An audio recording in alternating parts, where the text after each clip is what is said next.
हरे कृष्ण कृष्ण कृष्ण हरे हरे, हरे राम राम राम हरे हरे, हरे कृष्ण कृष्ण कृष्ण हरे हरे, हरे राम राम हरे हरे.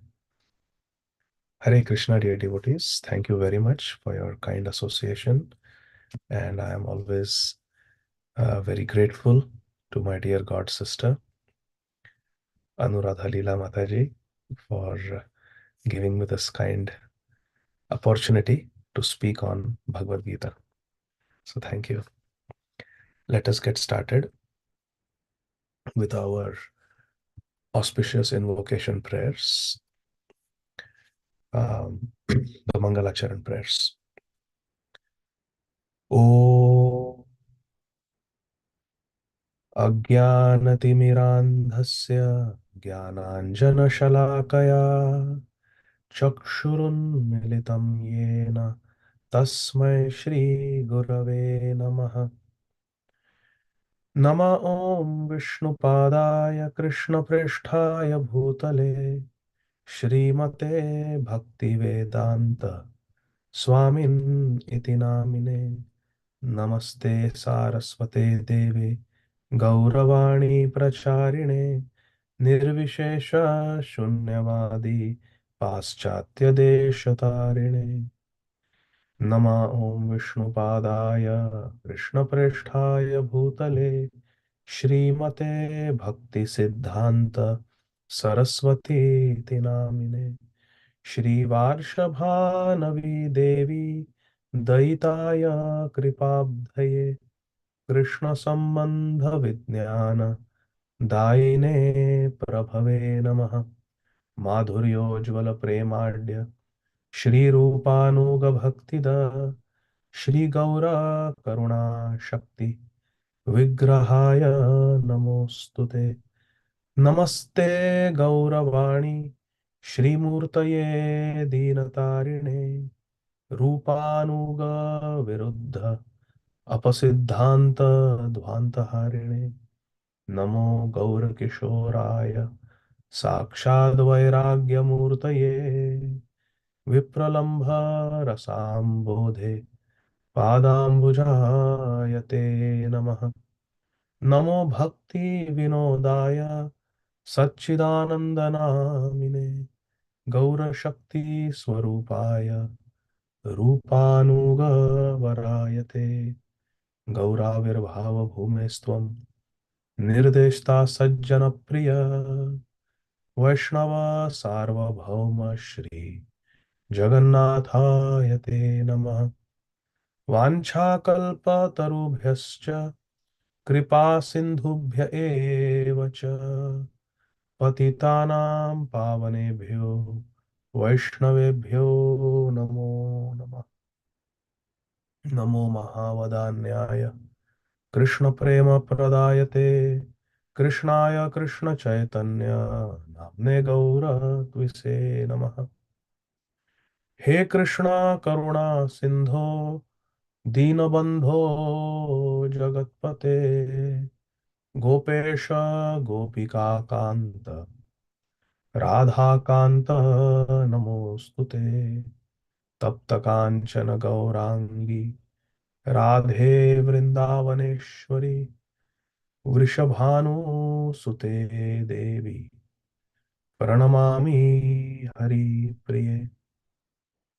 वन्देऽहं श्रीगुरु श्रीयुतपदकमलं श्रीगुरून् वैष्णवांश्च श्रीरूपं साग्रजाता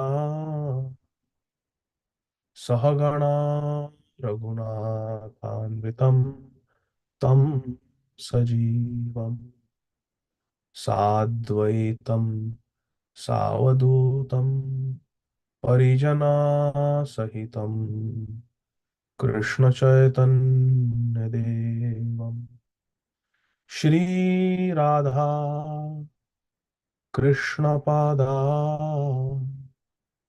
सहगणा ललिता श्रीविशाखान्वितांश्च जय श्री कृष्ण चैतन्य प्रभु नित्यानंद श्री अद्वैत गदाधर श्रीवासादि गौर भक्त वृंद।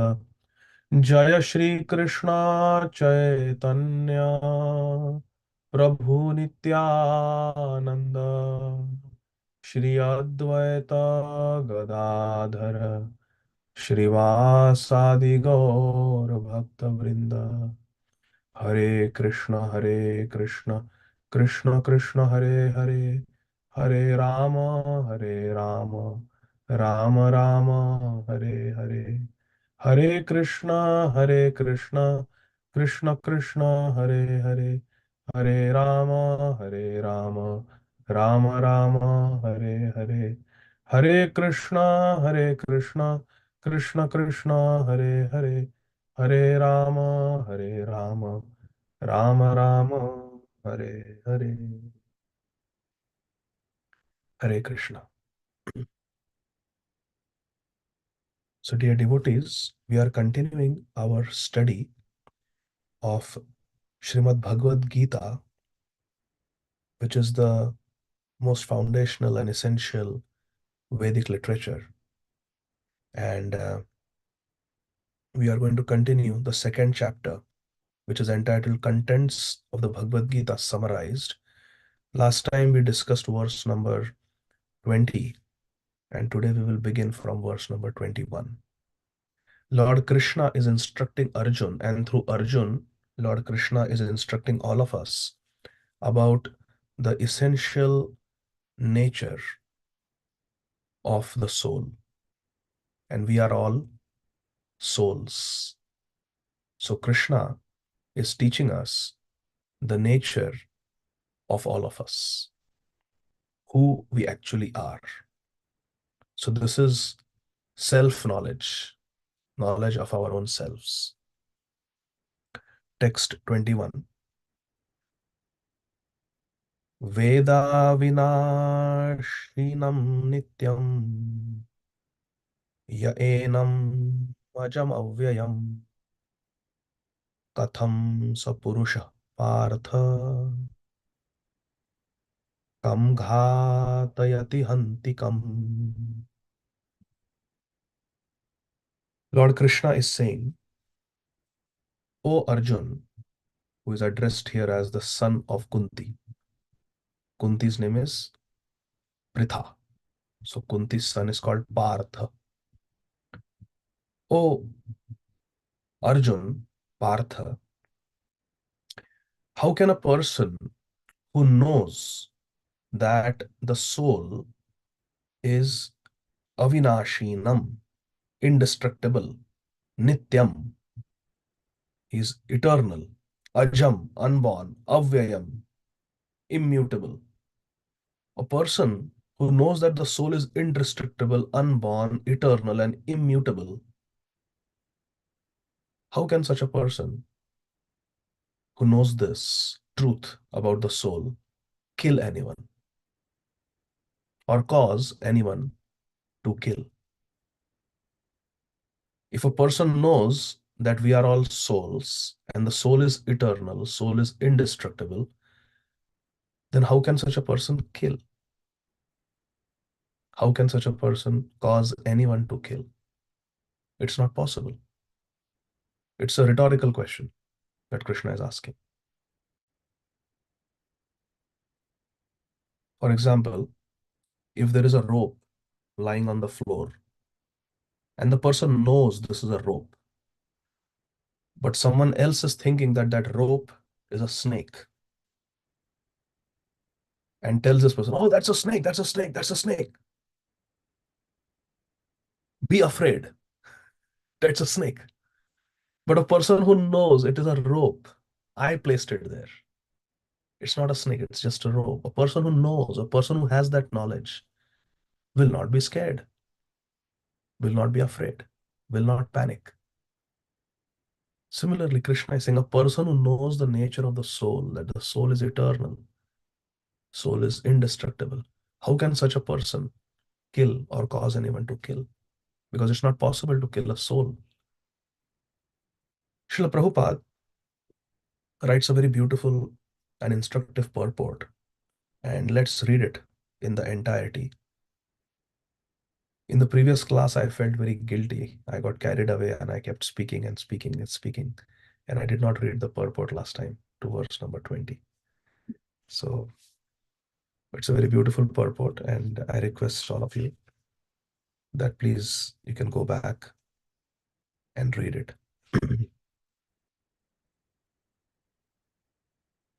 So here in the purport to verse number 21, Srila Prabhupada says, everything has its proper utility. Everything can be used in Krishna's service. And a man who is situated in complete knowledge knows how and where to apply a thing for its proper utility. The difference between a person who has real knowledge and a person who is ignorant, the difference between them is a person in knowledge knows, based on time, place, and circumstances, how to use a thing in the proper service of God. And a person who does not have that knowledge does not know how to utilize things properly.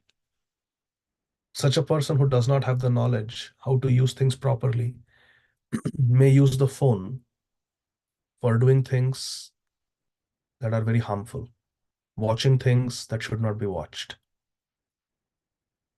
doing things that are not good, sending angry text messages, making spam calls. So many things can be done with a cell phone which are not good. But a person who has knowledge will use that same phone to listen to Harikatha, to listen to the message of God, to send kind messages to others, to stay in touch with devotees, to get inspired and inspire others. It's the same device, but the use is different based on how much knowledge a person has and how much spiritually evolved a person is. So is the phone good or bad? Well, the phone is neither good nor bad. Phone is a thing. A person who knows how to use a thing in the right way can use it properly. A person who does not know how to use it properly will misuse it and create inauspiciousness for himself or herself. Srila Prabhupada is saying everything has its proper utility. So Prabhupada asks a question: is violence good or bad? Because here in Bhagavad Gita, Arjun is on the verge of getting into a very, very violent war where literally millions of people are going to be killed. So the question is violence good or bad? There are people in this world who are totally against all violence. Preach, they preach the philosophy of non-violence, ahimsa. And there are even countries in this world where there is no capital punishment. There is no death penalty. So the question is violence good or bad? Is violence required? Srila Prabhupada answers this question based on Bhagavad Gita. Similarly, violence also has its utility. There is a place for violence. And how to apply violence rests with the person in knowledge. A person who has proper knowledge can use even violence in the right way. Although the justice of the peace awards capital punishment to a person condemned for murder, the justice of the peace cannot be blamed because he orders violence to another person according to the codes of justice. A judge may award death sentence to a serial murderer, for example. The judge cannot be blamed for that because if that violence is not done, there is every chance that the serial offender, this career criminal, will continue with his or her nefarious activities. A cop very honest, upright cop was going to oversee the construction of his new house that he was building. He was a faithful Christian, he was a good husband, he was a father to two wonderful kids, and he was a sheriff in the department. And, he was just building a home for his family and had gone there to supervise the work. When he was coming back, he saw two men breaking into a car that was parked on the side of the road. Now, he was a off-duty officer at that time. He was not in the uniform. He was not in the patrol car. But just as a cop, even though he was off duty, he felt it was his duty to stop those two men from breaking into the car at night. It was nighttime. So he stopped and questioned them. What are you doing? Why are you trying to break into the car? And one of the guys just picked up his, pulled out a handgun and boom, boom, boom, boom, boom, shot 5 times at this cop, catching him completely unaware and killed him on the spot. He did not even have time to put his car in the park. His car was still in drive. He just stopped to ask them what you are doing, and he just shot him and then ran home. But he dropped his key, dropped his jacket on the way, and the police found it. They traced the key to the apartment, and he was caught. And he had just been released that same day from jail.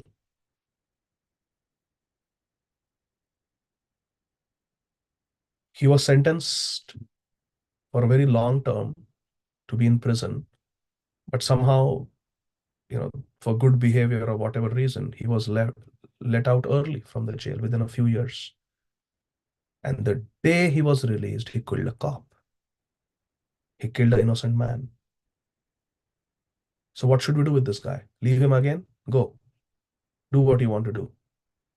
He's a convicted felon, illegally possessing a handgun and killing an innocent man who happens to be a cop. The same day he's released from jail. Already convicted for a murder before. What do you do with such people? Non-violence? It is stupidity to say that one has to always be non-violent. The fact is there are bad guys in this world, and you have to use a thorn to draw a thorn. You have to use a sharp object to remove a sharp object that has pierced your foot. As they say in English, use a thorn to draw a thorn. You have to use violence sometimes because there are some people who need it. In the Manu Samhita, the law book for mankind, Srila Prabhupada continues, it is supported that a murderer should be condemned to death so that in his next life he will not have to suffer the great sin he has committed.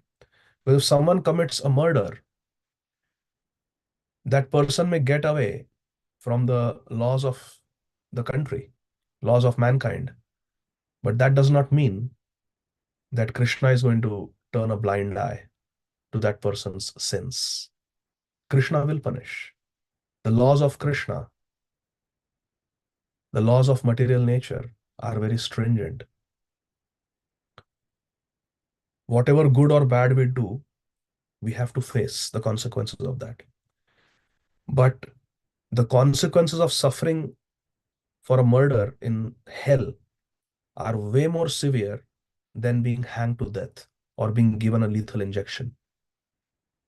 Because in the 5th canto of Srimad Bhagavatam, we read how severe the punishment is given by Yamraj. It's better, according to Manu Samhita, for a person to be punished by the government under whose rule he has committed the sin, the crime. Let that same government punish him, and then he will not have to suffer in hell. If a murderer gets a death sentence, that's good for the murderer because he will be saved from going to hell. Therefore, the king's punishment of hanging a murderer is actually beneficial. Similarly, when Lord Krishna orders fighting, it must be done. it must be concluded that violence is for supreme justice. And as such, Arjun should follow the instruction, knowing well that such violence committed in the act of fighting for Krishna is not violence at all. Because at any rate, the man, or rather the soul, cannot be killed. The soul cannot be killed. So, for the administration of justice, so called violence is permitted. We want law and order in this human society so that people can live their life in a way that they create auspiciousness for themselves in the future. Otherwise, what is the use of living in this world if we cannot create a better future? All of us work so that we can have a bright future, is it not? Why do we send kids to school? So they will have a bright future. Why do we check the astrological chart before getting somebody married? Or at least in India, they do. Because we want them to have a good future together. We want to see if they're compatible or not. Why do we research what kind of house we should buy? What kind of construction we want? Why do we get inspection done before we purchase a house? Before we purchase a house, we send some inspector and look at everything. Is the construction okay? Is there any leak anywhere? Is everything as per code? Why do we do that? Because we want to ensure that the years that we stay in that particular house in the future, we are safe. So everybody wants a good future for themselves. But little do we think about our future in the next life. We are only bothered about future in this life. We are so short-sighted. It's like getting your paycheck and thinking how I can spend this money this month and not planning for the next month. We don't do that. We spend some money and we save some money for future. Is it not? Is there anybody here who doesn't save a single penny, spends every dollar, every dime that you earn and live just paycheck to paycheck to paycheck to paycheck? No. We think of the future. We plan for the future. Why are we not planning for our next life then? Do we think this is the only life there is? So the chanting that we do, the devotional service that we do, the Bhagavad Gita that we study, this is all planning for the next life. This is future planning. So devotees are actually far-sighted. Text 22. This is a classic verse from Bhagavad Gita. It's worth memorizing and very, very instructive also. And Srila Prabhupada writes an equally beautiful purport. So let's go to verse number 22. Vasamsi jirnani yatha vihaya navani grinati naroparani तथा शरीराणि विहाय जीर्णानन्यानि संयाति नवानि देहि.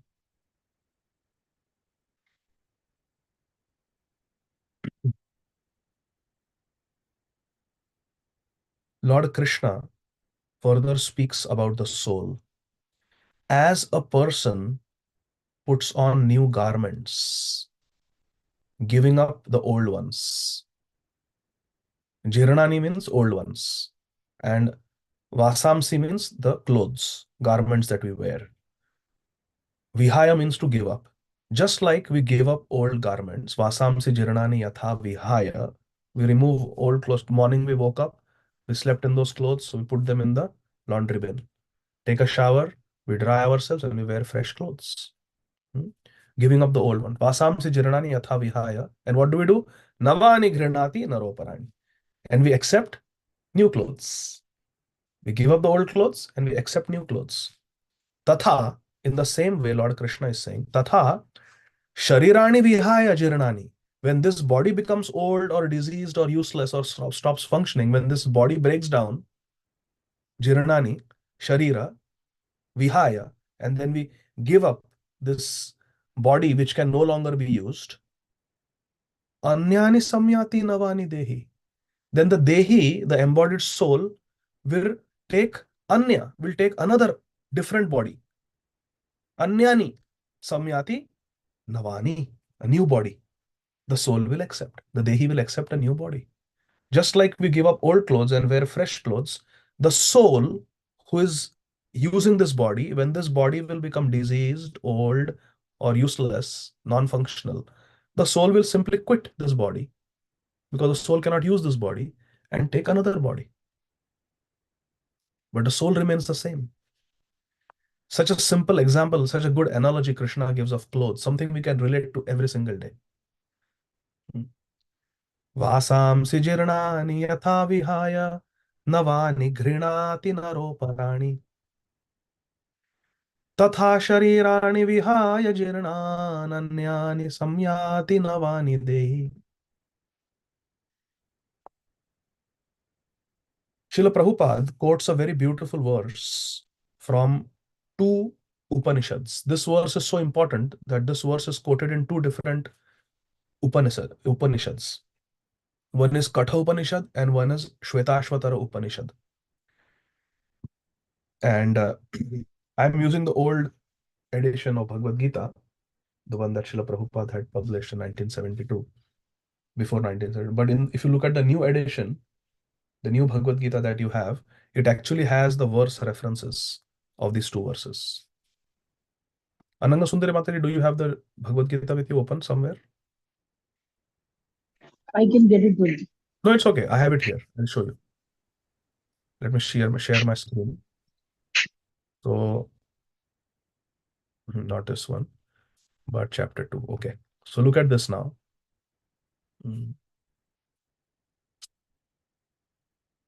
You see this? This is the verse we just read. I hope all of you can see. This is verse 22 of the second chapter of Bhagavad Gita. Vasamsi jirnani yatha vihaya.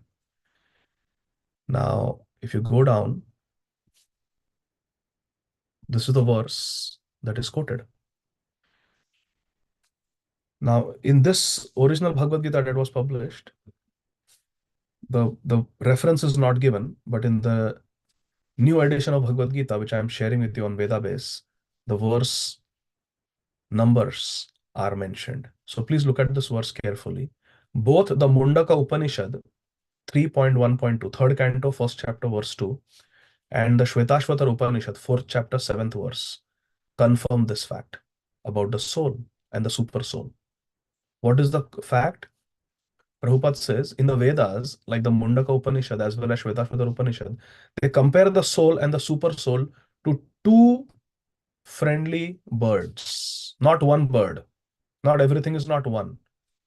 The Upanishads are saying there are two birds sitting on the same tree of the body. One bird is the individual atomic soul, which is busy eating the fruits of the tree, which means busy in the fruitive cycle of action, reaction, and is captivated by the fruits of the material trees, amazed by this world. Wow, I really want that cruise to Alaska. Wow, I want to at least one night spend $20,000 for one night and stay in the 7-star hotel in Dubai. Oh, just one night. I'm willing to spend 20,000 bucks for that one night of sense gratification in a 7-star hotel. The individual soul is fascinated by this world. Fascinated. Whereas the other bird is simply watching his friend. Simply watching. And he's the master. The master is watching. The servant is fascinated. Now, forgetfulness of this relationship of master and servant, the atomic soul, is the cause of changing his position from one tree to the next, one tree to the next. But the master follows because he's not just a master, he's also a friend. Bhakto sime sakha cheti. Krishna is not just a master, he's also a friend. He's not just the Father in heaven, he's also the friend from heaven. He's both. This is a deeper understanding. Now let's look at this verse. Srila Prabhupada is quoting from the Mundaka Upanishad and in Shvetashvatara Upanishad. Certain important verses are quoted in multiple scriptures. For example, Patram Pushpam Phalam poem is from Bhagavad Gita, 9th chapter. But it also appears in the 10th canto of Srimad Bhagavatam in reference to Sudama, because he brought some chipped rice for Krishna. Patram Pushpam Phalam poem. So similarly, this verse being so important in our philosophical understanding of who we really are and who God is. This verse is very important from the Mundaka Upanishad and Shvetashvatara Upanishad. 3.1.2 and 4.7. Samane vrikshe purusho nimagno nishaya shochati muhyamanaha jushtam yadha pashat anyam isham asya mahimanam iti vitashokaha. Samane vrikshe. On the same tree of this material body, our scriptures like to give analogies. Why did Prabhupada give analogies? Many times Prabhupada was asked a question and Prabhupada would give analogy. Prabhupada said, why you are only worshipping Krishna? Why not Narayan? Why not some other form of God? And Prabhupada would say, just like you take a candle and you light other candles with that, 10 different candles you light with that one candle. All the 10 candles are equally powerful and they have the same flame. But yet the original candle is the original candle. So the Dasha Avatar are there, 10 candles are there. But the original candle is Krishnastu Bhagwan Swayam. Prabhupada gave an analogy. Now everybody can relate to candles because we have all taken a candle and lit other candles with that candle. So we can relate to it. Now this is an example from Sri Brahma Samhita.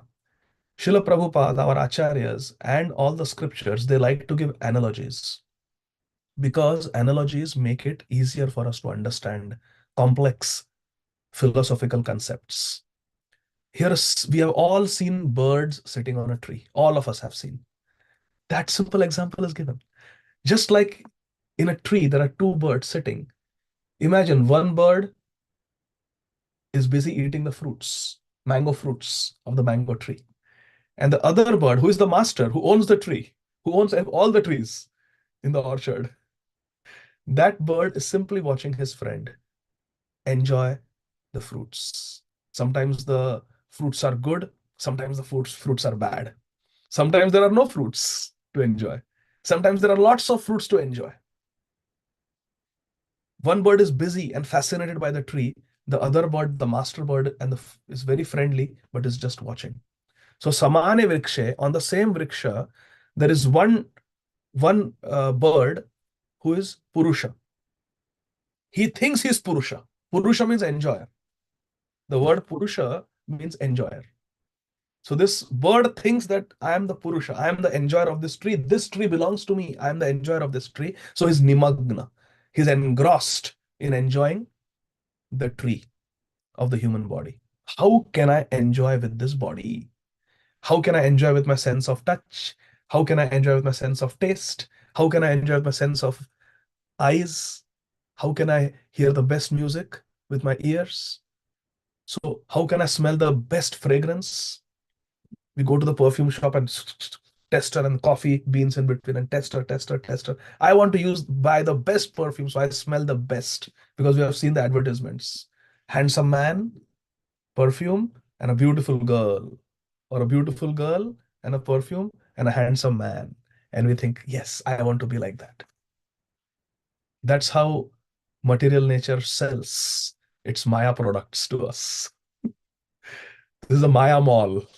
It's a mall of Maya products. So one bird is completely engrossed enjoying, and Nishaya shochati muhyamana. Sometimes engrossed, nimagna, sometimes shochi, full of anxiety, muhyamana, is sometimes anxious, sometimes morose, sometimes bewildered, sometimes enjoying the fruits of the tree. But if in some way or the other, yena kena prakarena manah Krishna niveshayat, if somehow or the other, he turns his face to his friend, Jushtam yada pashyati anyam isham. He is not Ish. Some people say that everything is one. That same God only is sitting in all the bodies. No. There is the soul and there is the Lord. Here the word clearly used is anyam. There is bhed. Abhed is there qualitatively. But in Tattva, there is Bhed. We are not God. We never were God and we will never become God. And God is always God. God never became God. And God will never cease being God. God is God and the servant is the servant. Jivera Swarup hai Krishnera Nitya Das. Not that I am Das now and then I will become Prabhu. No. We are always Das. We are always servant of God. The word Anyam is used. So there is the Purusha who thinks he is Purusha, and there is Anyam Isham. There is another entity who is the Isham, who is the Lord. Jushtam Yada Pashyati. If you simply take darshan of this Anyam Isham, the other entity who is God, who is also our friend, Asya Mahimanam iti Vita Shoka. As soon as we turn to Krishna, at once the suffering of the bird becomes lost, is gone, it is destroyed, and he becomes Vita Shoka. He becomes free from all lamentation and anxieties. Why? Pashyati Anyamisham. Just turn to your friend who is sitting right next to you. Like my spiritual master Shri Radhana Swami Maharaj famously said, one university boy came and he was living in the hostel sharing his room with another student and was complaining. My roommate is pathetic. He eats meat and smokes and does this and that. And Maharaj said, no, your room partner is Krishna. Why are you thinking this boy is your room partner? Your closest room partner, even before you moved in this room, is Krishna. Krishna was your room partner. Krishna is your room partner. And even when you move out of the hostel and you have your own big house and mansion, Krishna will still be your roommate. And Krishna is watching you at all times. So this is a very important verse from the, and Prabhupada is quoting it to teach us that there are two entities. There is the Atma and there is the Paramatma. There is the soul and there is the super soul. Anyam Isham is a fact. We are not Isham. There is someone else who is the Lord. Anyam Isham. And we think we are the Purusha and we are Nimagna, enjoying this world. But we have to simply turn to Krishna and Yasyasma Bhakti Bhagavad Akinchana. If we simply turn to Krishna, then Shoka Moha Bhayapaha. We will be free from Shoka Moha and Bhaya. We will be free from lamentation, sorrow, and bewilderment and fear. Shoka Moha Bhaya. We will be free from that. Now, Krishna says, if there is any doubt about the nature of the soul, Krishna further defines the nature of the soul, characteristics of the soul. Nayanam chindanti shastrani. Because previously Krishna said, how can a person who knows the nature of the soul kill someone or cause anyone to kill? So if someone thinks, oh, but maybe it's not ordinary arrows, but if I use a divine arrow, celestial weapons, divyastra, maybe the soul will be killed. No, Krishna is saying, Nayanam chindanti shastrani. No shastra, no weapon can cut the soul to pieces. Nayanam dahati pavaka. What about fire? No fire can touch the soul. Na chainam kledayat apo. Nor can water drown the soul. No shoshayati maruta. Nor can wind dry the soul. My dear friends, please pay attention. What is Krishna saying? In this material world, there are Pancha Mahabhut. There are 5 elements: earth, water, fire, air, ether. Bhumi, Apo, Nala, Vayu, Kham. And we are destroyed. All of us are destroyed by all these things. Earth. If there is a volcano or there is an earthquake, we are destroyed. Is it not? One friend from Atlanta had gone to New Zealand. I keep telling this story. He had gone on a vacation to New Zealand, went on a ferry to an island in New Zealand where there was an inactive volcano. Tourists were sightseeing, enjoying, and suddenly the volcano erupted. My friend and his wife, they sustained 90% burns. They were shipped to the nearest hospital in New Zealand, then transferred to a bigger tertiary center hospital. But 90% burns, you cannot survive. The steam that came was so hot. It was a steam that burned them. scalded their bodies, 90%. There was no way of escaping it. The hot vapor that came from the volcano. And they both suffered for almost 2 weeks in the hospital and then died finally in New Zealand. They had gone there just for a vacation from Atlanta. Volcanoes destroy us. Earthquakes destroy us. When I was a child, there was a big earthquake in Latur, in the same state where I lived in Maharashtra. There was utter destruction. And after that, so many earthquakes have happened, so many places. Nepal, there was a big earthquake. Hmm. So earthquakes destroy us. So the earth element, whether in the form of volcano or earthquake, can destroy us. Water. We all know the deadly tsunami that came. I think it was uh, 2011 or something, 2011 probably, that the big tsunami, 2011 or 12, that came in Japan and all the coastal areas in Asia. And literally hundreds of thousands of people died in that tsunami. Water, the power of water. What is hurricane? What is Hurricane Katrina? What is Hurricane Rita? What are all these hurricanes? They are the power of water. So many people die. So earth kills us, water kills us. Fire, yes. So many forest fires are there. So many houses are destroyed. So many people are killed. So many firefighters have died. If you just look at the history of the last few decades, dozens and dozens of firefighters have died in fires. Fire can consume. In Texas, so a tragedy had happened at night. There was a fire in the house, and parents who were sleeping, they died. They were burnt in their sleep.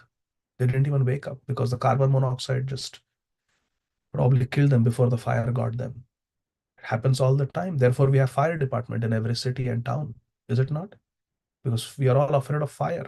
No building can be used unless it goes through fire inspection. Why? Because we are afraid of fire. Fire kills. Forest fires also kill. So we are afraid of fire. Earth, water, fire, air, tornado.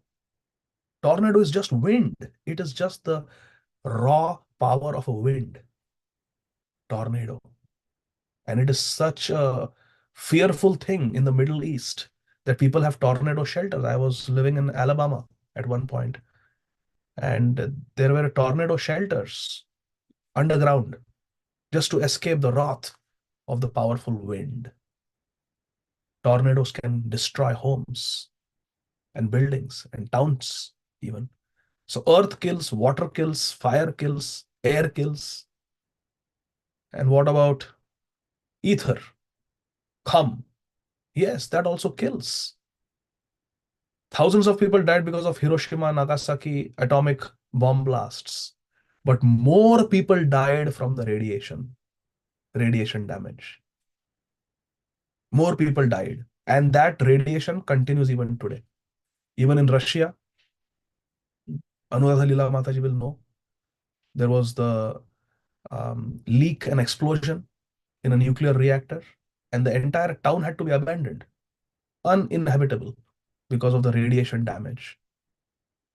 So that is all ether, kham, the electromagnetic waves, the radiations, nuclear radiation. This is all ether. It is subtler than air.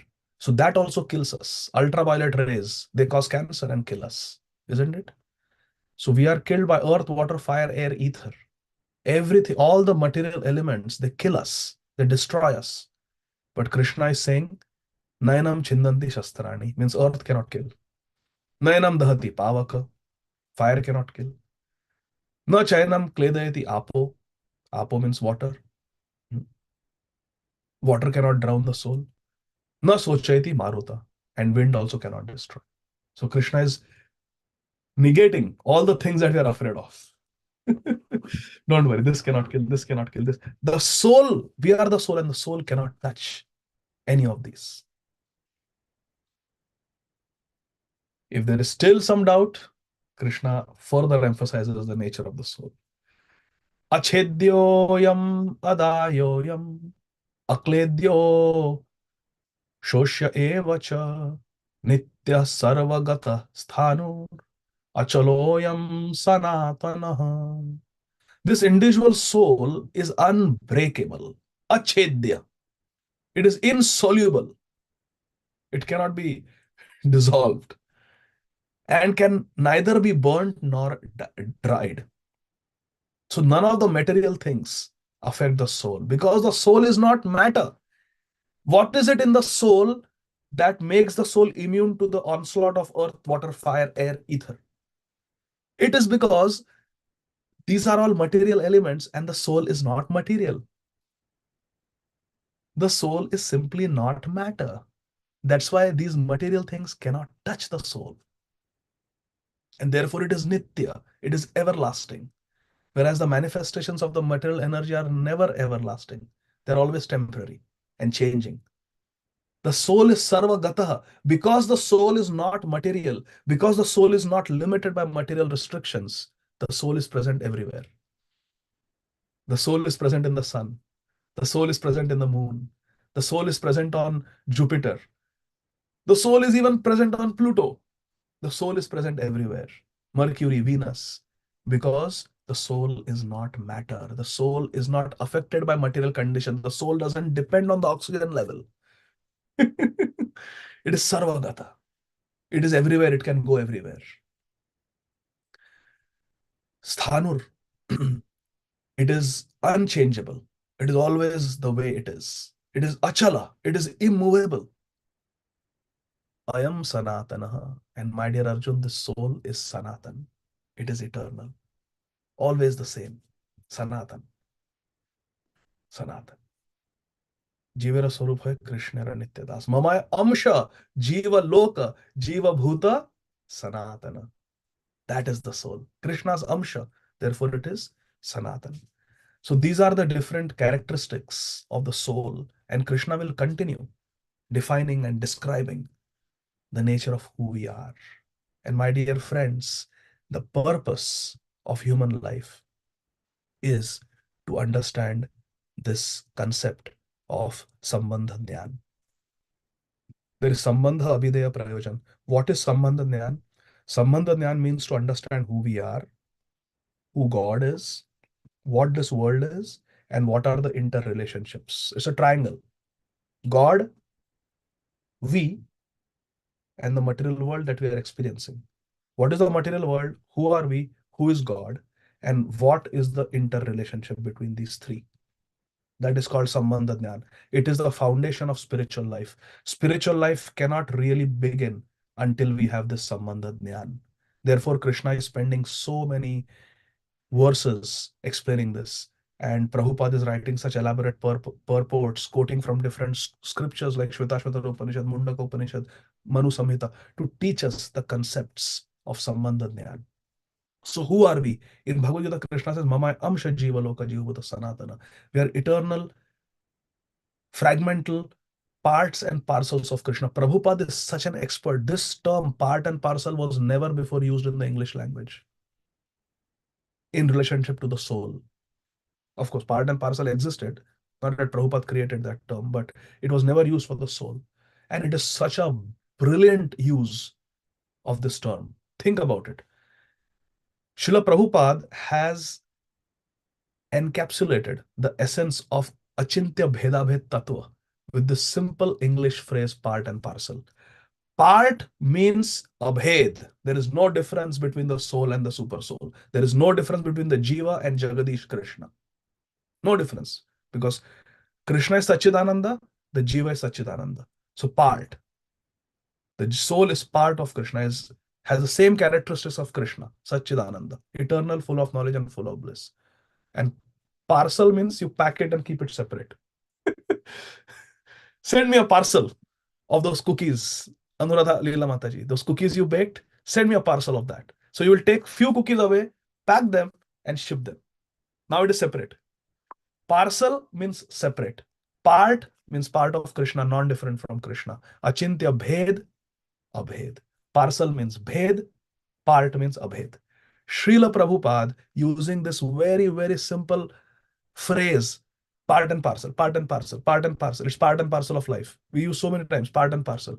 Srila Prabhupada used this simple phrase to give us, in simple English language, Sri Chaitanya Mahaprabhu's most complex philosophical conclusion. Achintya Bhed Abhed Tattva. Therefore, Srila Prabhupada is Prabhupada. Foolish people argue that he should not be called Prabhupada. Prabhupada is a title given to his Guru Maharaj, Srila Bhakti Siddhanta Saraswati Thakur Prabhupada. These people are fools, envious people. They don't see Prabhupada for who he is. Srila Prabhupada is the rightful inheritor of the title Prabhupada from Srila Bhakti Siddhanta Saraswati Thakur Prabhupada. Become tatastha, become neutral, impartial, and examine the family of Srila Bhakti Siddhanta Saraswati Thakur Prabhupada's disciples. There is no one like Srila Prabhupada, our Prabhupada. No one has pushed forward the mission of Srila Bhakti Siddhanta Saraswati Thakur Prabhupada like our Srila Abhay Charanarvinda Bhaktivedanta Swami Maharaj Prabhupada. No one. No one has traveled as much as Prabhupada, our Prabhupada. No one has built temples like our Prabhupada. No one has written and printed and distributed and published books, transcendental literature, which was so dear to Srila Bhakti Siddhanta Saraswati Thakur Prabhupada, Brihad Mridanga, like our Prabhupada. He, Srila Prabhupada, our Prabhupada, very deservedly, rightfully inherited the title Prabhupada.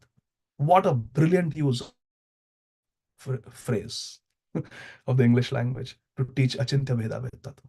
Yes, we are part and parcel of Krishna. That is who we are. We are eternal. We are having the same spiritual qualities as Krishna, but at the same time, we are separated from Krishna. And who is Krishna? Matah parataram na anyat kinchid asti dhananjaya. Who is Krishna? Sarvasya chaham hridi sannivishto matah smritir jnanam apohanam cha vedaischa sarvair Krishna eva vedyam vedanta krit vedavid eva chaham. Krishna is saying, I am to be known by all the Vedas. I am present everywhere. I am the source of all remembrance, forgetfulness.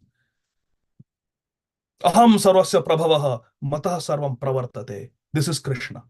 This is Krishna Tattva. Jiva Tattva, Krishna Tattva. And what is Prakriti? Bhinna Prakriti. Bhumi rapo nalo vayur kham mano buddhi. Ahankar ityame bhinna Prakriti ashtada. It is bhinna. It is separated from Krishna. It is not para Prakriti. It is apara Prakriti. Bhagavad Gītā, Lord Krishna defines. But this Prakriti is Mayadhyakshena Prakriti Suyate Sacharacharam. This Prakriti has a relationship with Ishwar, Krishna. Prakriti is working under Krishna. That is the relationship. And what is the relationship of the Prakriti with the Jiva? No relationship. Mam chayo abhicharena bhakti yogena sevate sa gunan samatitayata. Brahma bhuyaya kalpate.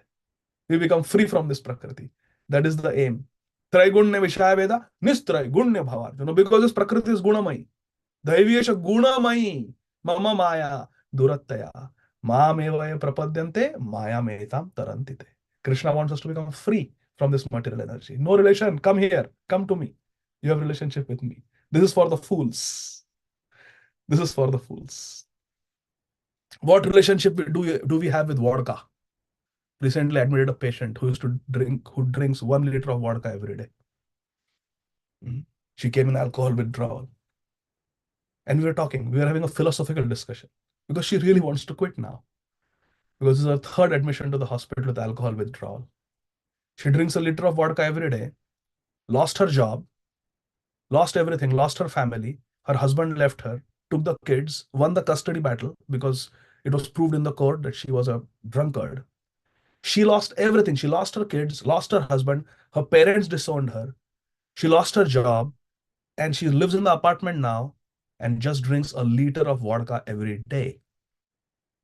And when she runs out of money, she cannot drink vodka. And then she goes into withdrawal and then she has to call 911 and ends up in the hospital. We treat her, we send her back, and then she takes her food stamps. goes illegally to some gas stations, sells those food stamps for money, and buys vodka. She told me all this. And then drinks until she runs out of money, goes into withdrawal, ends up in the hospital. And we were having a philosophical discussion. What is your relationship with vodka? Were you born sucking vodka from your mother? What relation? Vodka is something completely unnatural. You don't need vodka. You have nothing to do with that vodka. It is just an artificial, unnatural necessity that you have created for yourself. Just give it up and you'll be happy. Your liver is still not that bad. Give your liver a chance to recover. You can do it.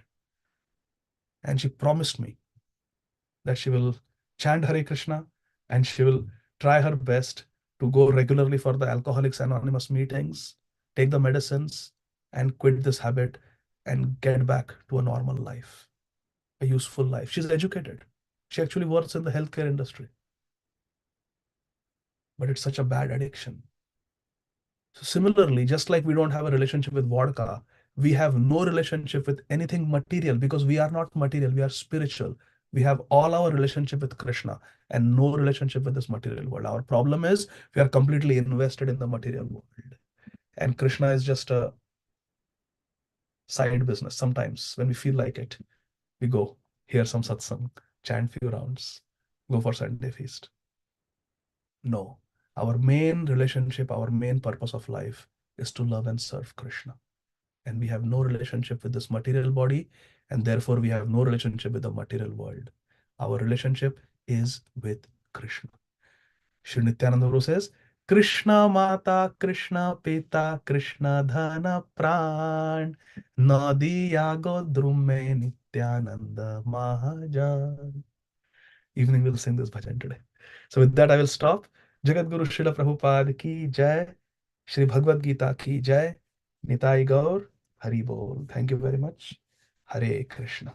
I will stop here. If there are any questions or comments, we can take.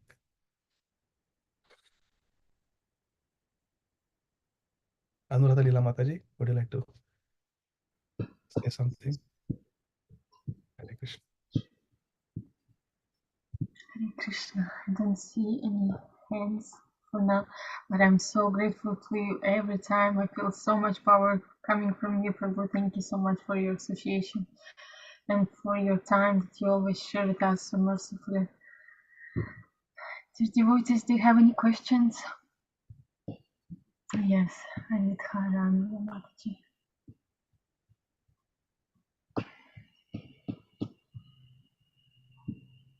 Hare Krishna Prabhuji, Dhanur Brahms, Hare Krishna Mataji, Dhanur Brahms.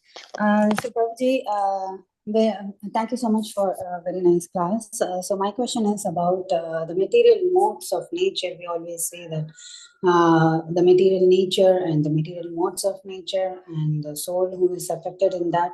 So can you give some insight in this? I need a deep understanding in this. How the soul is not affected by material energy? Sorry, Prabhu? What do you want me to elaborate on? Yeah, it said that we are not the doer, it's only the material nature is a doer. And the modes of material nature which acts on that is the doer. So can you give the understanding on that? Hare Krishna. Yes, in Bhagavad Gita, Krishna says that there are actually 5 different doers. And Paramatma is one of them, but even the Jiva is one of them. There is Kal, there is Prakriti, there is...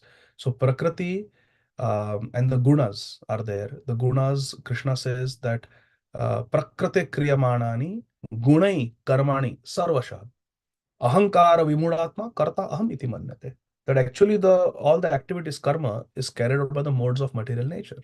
Because every karma is within the jurisdiction of the 3 modes of material nature. Either it is sattvic karma, rajasic karma, or tamasic karma. Activity in the mode of goodness, passion, or ignorance. All activities can be categorized like that. And Lord Krishna gives so many examples of them in the Bhagavad Gita. What is activity in the mode of goodness, activity in the mode of passion, activity in the mode of ignorance. So these activities are conducted under the purview of the 3 modes of material nature. But ahankara vimudatma, a person who is bewildered by a false ego. Karta aham iti manyate. He thinks that I am the only doer. Karta aham iti manyate doesn't mean I am the doer. It means I am the only doer. That's where the problem is.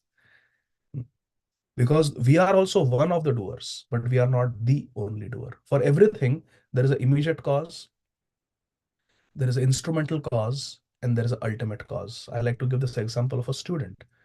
A student who gets A plus in the exam is the immediate cause, because that student studied, that student appeared for the exam, that student wrote the exam and got A plus. So he's the immediate cause of getting A plus. But the parents also have a hand in that. They fed the child, they gave birth to the child, they protected the child, they gave the child a house to live, they gave the child a study room, they gave the child a computer, a pen, pencil, books. They enrolled the child in school. So parents also have a part to play. And the teachers have a part to play. The teachers taught the student. The teachers gave knowledge. The teachers prepared the student for the exam. So teachers, the parents, other people, friends who inspired, they are all instrumental causes of the success of the student getting A plus. But then ultimately, Krishna has a hand to play in that. And that is the ultimate cause. There is an immediate cause, instrumental cause, and ultimate cause. And Krishna is always the ultimate cause. Because if Krishna didn't give the strength, balam balavatam chaham, the student would not be able to write. If Krishna withdraws all the material energy, then there is no oxygen, there is no air, everybody will die. So fact that we are alive and kicking, means that Krishna is empowering us. Paurusham Nrishu. Krishna is the ability in man. So Krishna is the ultimate cause. The teachers, parents, friends, colleagues, classmates, they are instrumental cause. And the student himself or herself is the immediate cause. So for every action, there are different levels of contributors to the action. And ahankar means I am the only doer. Ahankar ityam mein. He says, Krishna says that prakrate kriyamanani gunani karmani sarvasha ahankar. Vimudh Atma, a jiva who is bewildered by ahankar, false ego, karta aham iti manyate. He thinks I am the only doer. So we are also one of the doers, but we are not the only doers. The material energy is there, our desires are there, the three modes of material nature, the gunas are there, and ultimately there is Ishwar, Krishna, Supreme Lord, Paramatma. He is also there. So that's how activities happen in this world. So we should always give credit to Krishna, because ultimately Krishna is the ultimate cause of everything that we are able to do. And then whatever happens in this world, it is all within the three modes of material nature, and the soul is unaffected by the three modes of material nature. So therefore we can say that the soul is not doing anything. The soul is spiritual, and the activities are being done under the jurisdiction of material energy. And the soul has nothing to do with the material energy. But then how we are punished, how we are entrapped, how we suffer and enjoy in this world, because we think that we have a relationship with the material nature. That's what we discussed. There is Krishna, there is Jiva, and there is material energy. And we think we have this horizontal relationship with material. That is where all the problem is. Actually, we have no relationship with matter. Our only relationship is with Krishna. So I hope this sheds some light on what you were looking for. Anitha Mataji. Krishna, yes, Prabhuji, yes, I understand. So it's clear, but so it's the desires are coming from the subtle mind, is it that? Because the soul is always traveling with the subtle mind also, right? Yes. So if it is with the subtle mind, then how the soul is not affected? Our subtle body is the seat of all desires. The subtle body, our heart, our mind, that is the source of all desires. That is the seat of all desires. The source of material desire is Krishna Vimukh, being away, turning away from Krishna. Forgetfulness of Krishna is the cause of material desires, and the seat of material desires is the subtle body. And the fulfiller of those desires is the gross body. So the solution is to fix the gross and the subtle body in the service of Krishna. Because the cause, the source of material desires is forgetfulness of Krishna. So remembrance of Krishna, service of Krishna, chanting Hare Krishna will be the cause of destruction of all material desires. Does that make sense, Anitha Mataji? clear.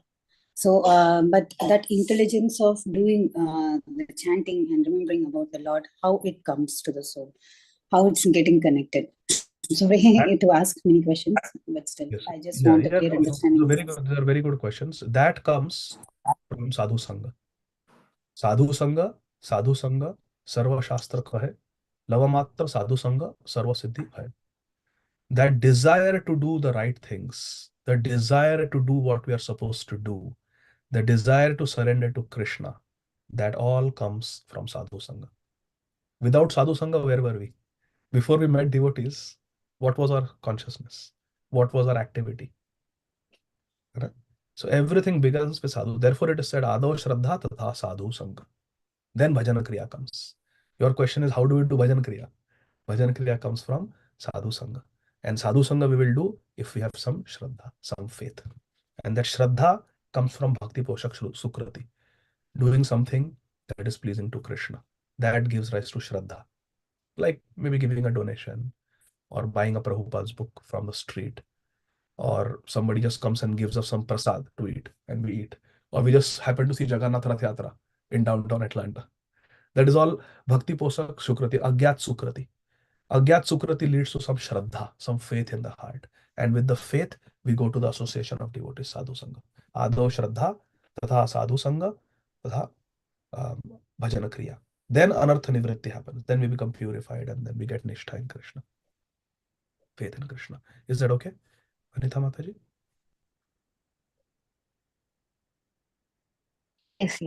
Yes, Swamiji, thank you. Thank you. Okay. So, because I also have to go, we will just take two questions very quickly. Narottam Nitai Prabhu and Parima Mataji. Then we will end. Hare Krishna Prabhu. Yeah, I just wanted to say I'm here in Radha Kunjbari Temple in Detroit. I just wanted to quickly show, if I may, Yes. the temple and then the deities. Please. So this is the temple. This was in 1974 that Srila Prabhupada got the temple. This is Srinathji Hall. This used to be a boat lot for where the boats used to come in from the Detroit River. And I'll quickly get you a darshan of the deities. And this is the temple room. This is Srila Prabhupada. And the Lord Nrsimhadev, one of the original paintings. And then, of course, we have the deities. These are the last Gaura-Nitai deities Srila Prabhupada installed in the world. Come a little bit closer. It's really quickly before you have to go. This is Gaura-Nitai. Yeah. And then this is Shri Radha Kunj Bihari. Jagannath Baladev Subhadra. These were the first deities here. And of course, Srinathji came later. And so that's, we have those deities here. And this is a temple, this is a mansion, the Fisher Mansion from the old days, 1920s, in the auto industry. One of the auto industry heirs had throw big celebrity parties here. But anyways, that's about it. We can talk about that later. But I just wanted to give everyone darshan and Dandavad Hare Krishna. Thank you very much, Narottam Nitai Prabhu, for this beautiful darshan of Radha Kunj Bihari and all the deities. Thank you. Yesterday we were talking about how Narottam got the mercy of Nitai. So your name reminds me of that. Narottam Nitai Prabhu. Thank you, Prabhuji. Hare Krishna. Hare Krishna. And last question, Parima Mataji. Hare Krishna, Prabhuji. Dandavat Pranams. What a wonderful lecture. Prabhuji, I have this question that, Prabhuji, we listen to the Bhagavatam every day. We chant, we sincerely do all that. And we are also, we should not be desiring anything material. And we also know that because we have been contemplating on this for like quite some time from reading so many scriptures. But Prabhuji, even then, material desires don't go away that easily. They are so subtle. There is no short guarantee that they will not come back. Even when a desire comes, we know that we are not supposed to desire this, but the desire comes. Prabhuji, how to deal with it? Hare Krishna. Srila Prabhupada said it is like the fan. When we seriously start chanting Hare Krishna, hearing Srimad Bhagavatam, studying Srila Prabhupada's books, associating with devotees, serving devotees. It is like the fan that has been going on full speed. We just switch it off, just pull the plug. But for some time, the fan will keep rotating. Slow down, slow down, slow down. And then it will come to a stop. So we have been doing these activities for millions and millions of lifetimes. Yes. And just now, a few years ago, the plug has been pulled. We are talking about lifetimes. This is millennium after millennium we have been doing this. So now it's slowing down. Material desires, definitely they are reducing. At least we don't drink tea, coffee now. So there is some, we don't eat onion and garlic. There is some improvement. So material desires are reducing. Now, the more sincerely we keep practicing our 9 processes of devotional service, Navaveda, Bhakti, Shravanam, Kirtanam, Ityadi, the quicker the fan will come to a complete stop. But we have just started our bhajan kriya in this life. We have just received initiation in this life. We have met a bona fide spiritual master in this life. So it will take a few decades, it will take a few years, depending on our sincerity. But it will happen. Slowly but surely it will happen.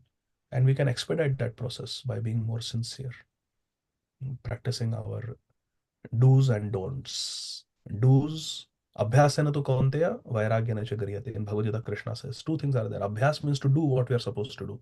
Chanting, waking up early, doing Mangalarti, doing deity worship, reading Prabhupada's books, hearing Hari Katha, coming in the association of devotees, serving devotees. That is the do's. And don'ts means we have to follow the 4 regulative principles, not do the sinful activities and not criticize the devotees. Satam Ninda is the first Vaishnava Aparadha. If you are critical, you are political, Bahu janme jadi kare Shravana Kirtan, tabuta na paye Krishna pade premadhan. Mahaprabhu says that many births we can do Shravan Kirtan, we can do hearing and chanting, but still will not get Krishna. Tabbe jane tomar aparadha prachur. Krishna Bhakti Lata Bij na hoy Ankur. Something like that. I don't remember the exact words, but Mahaprabhu is saying that Bahu janma jadi kare Shravana Kirtan, Chaitanya Charitamrita is there. If many births we do Shravan Kirtan, tabutana pai Krishna pade premadhan. But still we are not getting love of Krishna. Tears are not flowing from our eyes when we chant. Oh, tabba jane tumhara aparadha prachur. Then you should immediately know that you have committed Vaishnava aparadha. 100% you have committed Vaishnava aparadha. Krishna prema bhakti bij na hoy ankur. And the seed of Krishna prem, the seed of devotional service will not sprout because of Vaishnava aparadha. So these are the don'ts. We have to be very careful not to criticize others, not to break the 4 regulative principles. And we have to be very enthusiastic to do the do's, associating with devotees, hearing Hari Katha, chanting Hare Krishna in both Japa and Sankirtan, doing deity worship, reading Prabhupada's books. Then we will make quick spiritual progress. And there is no other way than this. There is no way around Trinadapi Sunichena Tarorapi Sahishnuna Amani Namanadena Kirtanya Sadahari. There is no way around humility. There is no way around chanting the holy name. Okay, Parima Mataji? Yes, Prabhuji. Thank you so much. Hare Krishna. Thank you. So I will stop here now. Thank you very much, Anuradha Leela Mataji, for keeping me engaged in the service of the Vaishnavas. Hare Krishna. Hare Krishna. Shri Bhagavad Gita ki jai, Srila Prabhupada ki jai, Gaur Bhakta Vrinda ki jai, Nitai Gaur